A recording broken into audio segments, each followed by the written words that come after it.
Ladies and gentlemen, welcome to my corner of the internet.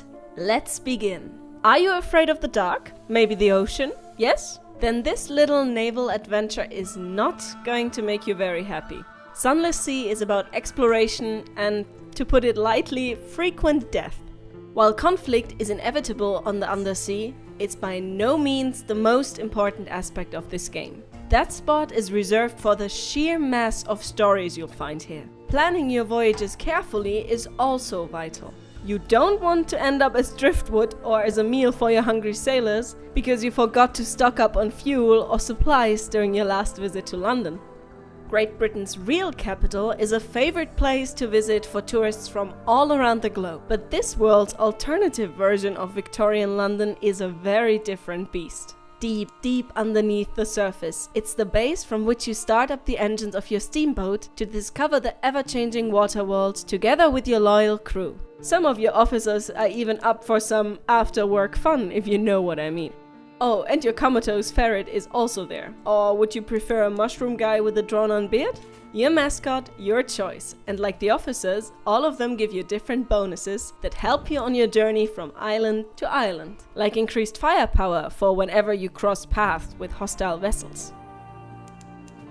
The ports you visit are brimming with stories. There isn't really much of a main plot to be found in Sunless Sea, but the lore density is insane. Want to meet a group of nuns that gather red honey from bees nesting in human brains? Or would you rather visit the three sisters of Hunter's Keep, who seem to worship the old gods of storm, salt and stone? The insular people are not necessarily welcoming towards outsiders. You'll first have to convince some of them to show hospitality, while others you probably don't even want to get to know better. There are, for example, colonies for people that are best described as mummies. Undead wrapped in bandages in a self-imposed exile. Death doesn't come easy to many inhabitants of this strange world. Although you seem to be an exception from that rule, so better be careful when you are navigating between lived-in geodes, active volcanoes, and the ancient continent in the south.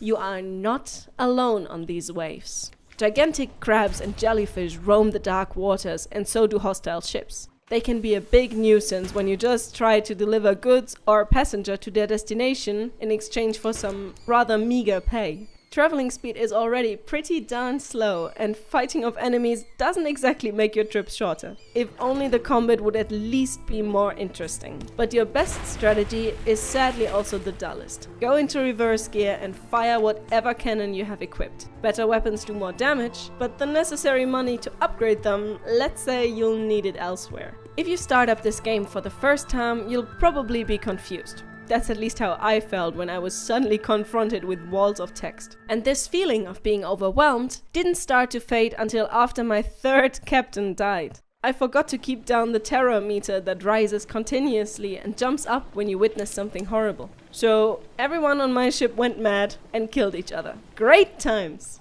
Death is a really common occurrence on the undersea, and you'll experience it a lot firsthand. Run out of fuel, you die. No more supplies, dead. And permadeath is a preset. This is a roguelike after all, although a very slow one. Your new character starts with a small inheritance from his or her deceased predecessor, be it the map they painstakingly unlocked or a true blue officer.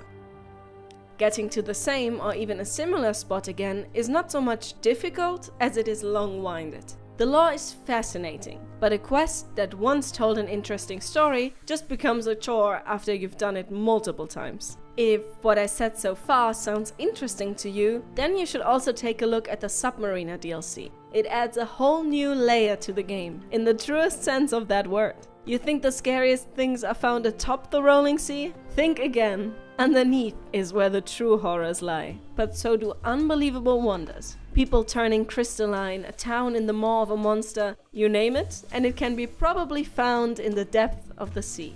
Let me be honest, Sunless Sea is one of those love it or hate it games. If you're into Lovecraftian, well-built worlds, go ahead. You'll find a great atmosphere and enough text worth reading to fill a whole novel. However, don't expect naval action or hours of compelling gameplay. It's pretty much all about the lore, ambience, and surprisingly a good amount of strategy. And if you really want to make sure you have a safe voyage, send a prayer to the old gods. They will listen. Sometimes. That's it for today. Thank you so much for watching. Hope your day is as good as gold. See you next video.